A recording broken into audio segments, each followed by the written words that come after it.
Dear students, welcome to my channel. आज जिस topic के बारे में हम बात करेंगे वो है टी फ्लिप फ्लॉप। तो प्रीवियसली हमने दो वीडियो डिस्कस किए जिसमें हमने जेके फ्लिप फ्लॉप और एसआर फ्लिप फ्लॉप के बारे में डिस्कस किया है, तो वो वीडियो भी आप जाके रेफर कर सकते हैं। आज का जो टॉपिक है वो टी फ्लिप फ्लॉप है। तो इसका टी जो वर्ड यहाँ लेटर लिखा होता है उसका मतलब होता है टोगल। टोगल वर्ड हमने सबसे पहले डिस्कस किया था जेके फ्लिप फ्लॉप में, जहाँ पर जे और के जब दोनों वन होते हैं तो क्यू एन बार हमारा जो आउटपुट आता था एक तरह से वो क्या कहलाता था, टोगल। तो ये टी फ्लिप फ्लॉप जो है it is able to toggle its output depending upon the input, यानी वो उसको फ्लिप कर देता है, जीरो को वन और वन को जीरो।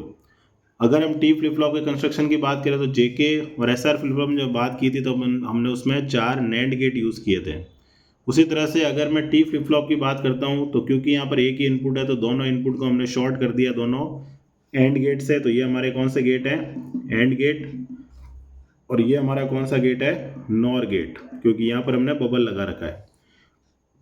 तो ऑब्वियस है कि जैसा हमने जेके फ्लिप फ्लॉप में किया था, जेके फ्लिप फ्लॉप में हमने अपोजिट साइड से फीडबैक दिया था, जबकि टी फ्लिप फ्लॉप में हमने सेम साइड से फ्लिप फ्लॉप देना है, इनपुट देना है। तो इसका मतलब क्या हुआ कि यहाँ पर जो एंड गेट होता है उसमें 3 इनपुट होंगे, एक तो टी, एक क्लॉक और एक ये जो फीडबैक आएगा वो। तो ऊपर वाले में क्यू आएगा और नीचे वाले में क्या आएगा, क्यू बार। अब इसकी वर्किंग को अगर हम डिस्कस करते हैं तो ऑब्वियस है यहाँ पर एक ही वेरिएबल है टी, तो उसकी दो पॉसिबल वैल्यू होगी, 0 या 1। तो सबसे पहले हम बात करते हैं टी इक्वल टू 0 पर। तो अगर मैंने यहाँ 0 दिया तो यहाँ पर सबसे पहले क्या गया, 0। ठीक है, क्लॉक की वैल्यू हमें हमेशा क्या रखनी है, 1, तो यहाँ रख दिया 1। अब यहाँ पर हम लेट करते हैं कि क्यू की वैल्यू हम लेट कर रहे हैं 1, तो क्यू बार हमारा क्या हो जाएगा, एक तरह से 0 हो जाएगा। ठीक है, तो उस केस में क्या होगा, देखो यहाँ पर अगर क्यू की वैल्यू 1 लेट की है तो यहाँ हमें क्या मिलेगा, फिर से 1 मिलेगा। तो ये है एंड गेट, तो 1 इंटू जीरो इंटू जीरो, तो हमें यहाँ क्या मिलेगा, 0 मिलेगा, क्योंकि एंड गेट क्या करता है, मल्टीप्लाई, और एक भी इनपुट अगर 0 होगा तो आउटपुट भी 0 हो जाएगा। सेकंड केस में अगर हम बात करते हैं तो टी यहाँ 0 आ रहा है, क्लॉक हमारी 1 है और क्यू बार जो है वो हमारा क्या है, 0 है। तो ऑब्वियस है फिर से हमें एक 0 मिल रहा है, तो यहाँ पर हमारा क्या मिलेगा, यहाँ पर हमें 0। ठीक है, अब यहाँ पर ये है नॉर गेट, तो पहले वो और यानी ऐड करेगा, तो यहाँ से क्या आ रहा है हमारा क्यू बार। तो एक तरह से यहाँ का जो आउटपुट होगा वो क्या होगा, 0 प्लस क्यू बार, और क्योंकि ये बार कर रहा है यानी नॉट कर रहा है तो यहाँ पर हमने डैश लगा दिया। सिमिलरली अगर यहाँ के वाले आउटपुट की बात करें तो इस केस में क्या होगा, यहाँ से आएगा Q, ठीक है, और यहाँ पर जो हमें आउटपुट मिलेगा वो क्या मिलेगा, 0 प्लस क्यू का डैश। तो डैश हम क्यों लगा रहे हैं, क्योंकि यहाँ पर कॉम्प्लीमेंट है। ठीक है, अब हमने Q को 1 लेट किया, क्यू बार हमारा क्या है, 0, तो क्यू बार अगर 0 रखते हैं यहाँ पर तो 0 प्लस 0 0 और 0 का बार, यानी ओवरऑल आउटपुट क्या मिला हमें, 1 मिला। तो इसका मतलब क्या हुआ, Q की वैल्यू हमें क्या मिली है, यहाँ पर 1 मिली है, जबकि हमने यहाँ पर t इक्वल टू क्या लेट किया था, 0, तो अपोजिट साइड मिल रहा है हमें, यानी t 0 पर Q 1 आ रहा है। ठीक है, और ऑब्वियस है यहाँ पर अगर हम आएंगे, ठीक है, तो Q 1 है तो 1 प्लस 0 क्या होगा, 1, और 1 का बार क्या होगा, 0, तो यहाँ पर हमें क्या मिल रहा है, 0 मिल रहा है। अगर हम t1 की बात करते हैं, सेकेंड केस में अगर लेते हैं t1 लेते हैं, और उस केस में भी हम लेट करते हैं, for example q equal to 1 है तो q बार क्या होगा हमारा, 0, तो ये हो गया हमारा t। तो अगर यहाँ पर बात करें तो ये क्लॉक सिग्नल तो दोनों में क्या जाएगा, 1, t भी दोनों में क्या जा रहा है, 1 जा रहा है। अब हमने q जो है यहाँ पर 1 लेट किया है तो q बार हमारा क्या हो गया, 0, तो q अगर 1 आता है तो यहाँ से भी 1 आ रहा है, तो 1 इंटू 1 इंटू 1 यानी यहाँ 1 जाएगा, और q बार अगर हमारा 0 है तो इसका मतलब यहाँ पर हमारा क्या जाएगा, 0 जाएगा। ठीक है, तो अब ये जो दोनों केसेस हो गए, यहाँ पर 1 1 1 हो गया, यहाँ पर 1 1 0 हो गया, तो यहाँ पर हमारे पास क्या मिलेगा हमें, एंड गेट के थ्रू 0। यहाँ पर हमारा आउटपुट क्या आएगा, 1 प्लस क्यू बार का डैश, और यहाँ पर हमारा आउटपुट क्या मिलेगा हमें, ये क्यू आएगा यहाँ पर 0 प्लस क्यू का डैश। क्यू बार हमारा कितना है, 0 है, तो 1 प्लस 0 हमारा क्या हो गया, 1, है ना। क्यू बार हमारा 0 है तो 1 प्लस 0 क्या हो गया, 1, और 1 का डैश क्या मिला हमें, 0 मिला। यहाँ पर क्या होगा, क्यू हमने क्या लेट किया, 1, तो 1 प्लस 0 हमारा क्या हुआ, 1, तो 1 का डैश हमें फिर से क्या मिला, 0 मिला। इसका मतलब क्या हुआ कि जो हमारी वैल्यू यहाँ थी, जैसे हमने t1 लेट किया था, तो एक तरह से हमें यहाँ पर हमें फोकस करना है, तो यहाँ हमें क्या मिल रहा है, 0 मिल रहा है, यानी इसका जस्ट क्या मिल रहा है, कॉम्प्लीमेंट मिल रहा है। तो इस तरह से हम यहाँ पर टॉगल फ्लिप फ्लॉप को रिप्रेजेंट कर सकते हैं। अब हम आते हैं इसके ट्रूथ टेबल पर। तो ट्रूथ टेबल अगर हम डिज़ाइन करते हैं तो ट्रूथ टेबल के केस में क्या होगा कि सबसे पहले वैल्यू जो हमें डिफाइन करनी है कि क्लॉक अगर हम 0 लेते हैं तो टी की वैल्यू कुछ भी हो तो हमें क्या मिलेगा, प्रीवियस स्टेट मिलेगी। टी एक वेरिएबल है तो इसकी दो वैल्यू पॉसिबल होगी, या तो वो 0 होगा या 1 होगा, और दोनों ही केसेस में क्लॉक क्या होगी, 1 होगी।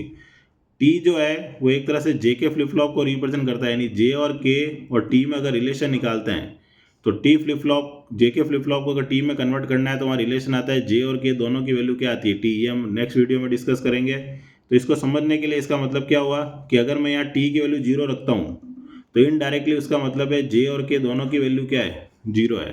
तो जब जे और के दोनों 0 होते हैं तो हमारे को मिलता है hold state that is Q N, यानी एक तरह से वहाँ क्या होता है, नो चेंज होता है। ठीक है। और t इक्वल टू अगर मैं 1 रखता हूँ तो इसका मतलब होता है जे और के दोनों 1 है। तो जे और के दोनों 1 किसको रिप्रेजेंट करते थे, टोगल स्टेट को। तो यहाँ पर हमें क्या मिलेगा, क्यू एन बार। तो ये हमारी क्या कहलाती है, ट्रूथ टेबल, जिसमें t अगर 0 है तब तो होल्ड रहेगा, t अगर 1 है तो हमें टोगल मिलेगा। ठीक है। अब इस ट्रूथ टेबल से हमें क्या बनानी है, कैरेक्टरिस्टिक्स टेबल। अब कैरेक्टरिस्टिक्स टेबल में दो इनपुट होते हैं, t और क्यू एन, तो 4 कॉम्बिनेशन हो जाएंगे। तो ये हमारा क्या है, इनपुट, और ये हमारा क्या है, ऑब्वियस है, आउटपुट। तो जब t0 है, t0 है तो हमें क्या मिलता है, क्यू एन मिलता है। तो देखो t0 है तो क्यू एन, तो यहाँ क्या है, क्यू एन 0, और यहाँ क्या है, क्यू एन 1। जब t अगर 1 होता है तो हमें क्यू एन बार मिलता है। तो क्यू एन बार मतलब ये तो हो गया क्यू एन जब t 0 है। ठीक है। और यहाँ हमें क्या मिलेगा, क्यू एन बार जब t 1 है। तो इस केस में क्या होगा, क्यू एन बार का 1 और 1 का 0। तो ये जो हमें आउटपुट मिला है एक तरह से ये चीज़ किसको रिप्रेजेंट करती है, एक्सॉर गेट के आउटपुट को। तो हम ये भी कह सकते हैं कि कैरेक्टरिस्टिक्स टेबल अगर हमें टी फ्लिप फ्लॉप की बनानी है तो वो एक्सॉर गेट का आउटपुट होती है। ठीक है। जब सेम इनपुट होता है तो आउटपुट 0 आता है, जब डिफरेंट इनपुट होता है तो आउटपुट 1 आता है। अब हम बनाएंगे एक्साइटेशन टेबल, जो कि किससे बनेगी, कैरेक्टरिस्टिक्स टेबल से। तो यहाँ पर ये दोनों इनपुट होते हैं क्यू एन और क्यू एन प्लस 1, और ये हमारा क्या होता है, आउटपुट। तो दो इनपुट हैं तो हमारे पास कितने कॉम्बिनेशन हो गए, 4। तो हमने ये पुट कर दिया और हमें ये वैल्यू लिखनी है। तो सबसे पहला कॉम्बिनेशन देखो क्या है यहाँ पर, 0 0। क्यू एन और क्यू एन प्लस 1 की वैल्यू क्या है, 0 0 है। तो क्यू एन और क्यू एन प्लस 1 अगर 0 0 होते हैं तो आउटपुट टी की वैल्यू क्या मिलती है, हमें 0 मिलती है। सेकेंड वैल्यू हमारी क्या है, 0 1 है, क्यू एन और क्यू एन प्लस 1। तो जब क्यू एन और क्यू एन प्लस 1 0 1 है तो देखो हमें यहाँ पर मिल रहा है कॉम्बिनेशन 0 1 का, तो आउटपुट टी की वैल्यू कितनी है, 1 है। जब नेक्स्ट वैल्यू आती है 1 0, तो 1 0 के केस में हमारा आउटपुट टी की वैल्यू कितनी है, फिर से हमारे पास 1 है।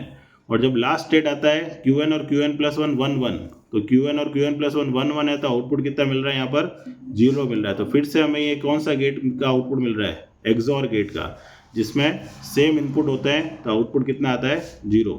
तो यहाँ से हम ये डिफाइन कर सकते हैं कि जब हम टी फ्लिप फ्लॉप को डिज़ाइन करेंगे तो उसकी कैरेक्टरिस्टिक्स टेबल और उसकी एक्साइटेशन टेबल दोनों ही एक्सॉर गेट को रिप्रेजेंट करेगी। अब हमें लास्ट में क्या करना है, के मैप डिज़ाइन करना है, क्योंकि यहाँ पर दो इनपुट है और के मैप हमें हमेशा एक्साइटेशन टेबल से बनाना है। तो यहाँ पर अगर हमारे पास दो इनपुट है तो 4 कॉम्बिनेशन हो गए। तो ये 4 ब्लॉक वाला एक के मैप बनाया, यहाँ हमें टी लिखना है जिसका हम आउटपुट निकालना है, और यहाँ हमारे पास दो इनपुट है क्यू एन और क्यू एन प्लस 1। तो ये हो गया क्यू एन बार और क्यू एन, और ये हो गया क्यू एन प्लस 1 बार और क्यू एन प्लस 1, 0 1 2 3।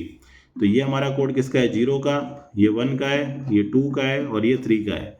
तो 0 का 0 0 मतलब 0, टी की वैल्यू कितनी है वहाँ पर, 0 0 1, टी की वैल्यू 1 1 0 1 और 1 1 0। ठीक है। तब हम इसका एक्सप्रेशन अगर लिखते हैं तो सबसे पहले, क्योंकि यहाँ पेयर तो बन नहीं रहा, तो यहाँ पर इंडिविजुअली वैल्यू बनेगी। तो ये दोनों जो है ये हमारे इंडिविजुअल पेयर बन गए एक तरह से। तो इस 1 के लिए अगर मैं वैल्यू एक्सप्रेशन लिखता हूँ तो t की वैल्यू क्या होगी, सबसे पहले अगर बात करें कॉलम की तो क्यू एन बार, और यहाँ पर क्या लिखा हुआ है, क्यू एन प्लस 1। तो ये हो गया इसका प्लस, क्योंकि एस ओ पी फॉर्मेट है, सम ऑफ प्रोडक्ट। यहाँ पर इस 1 के लिए कॉलम की वैल्यू कितनी है, क्यू एन, और रो की वैल्यू कितनी है, क्यू एन प्लस 1 का बार। तो एक तरह से ये जो लिखा है हमने इसको हम इस तरह से भी रिप्रेजेंट कर सकते हैं, और ये हमारा क्या है, एक्सॉर गेट है। तो यही हमने डिस्कस किया था कि कैरेक्टरिस्टिक्स टेबल हो या एक्साइटेशन टेबल हो, दोनों के जो आउटपुट होते हैं वो हमारे एक्सॉर गेट को रिप्रेजेंट करते हैं। तो इस तरह से हम टी फ्लिप फ्लॉप की ट्रुथ टेबल को डिज़ाइन करके रिस्पॉन्स निकाल सकते हैं। तो ये हमारा था टी फ्लिप फ्लॉप। मिलते हैं नेक्स्ट वीडियो में। Till then good bye.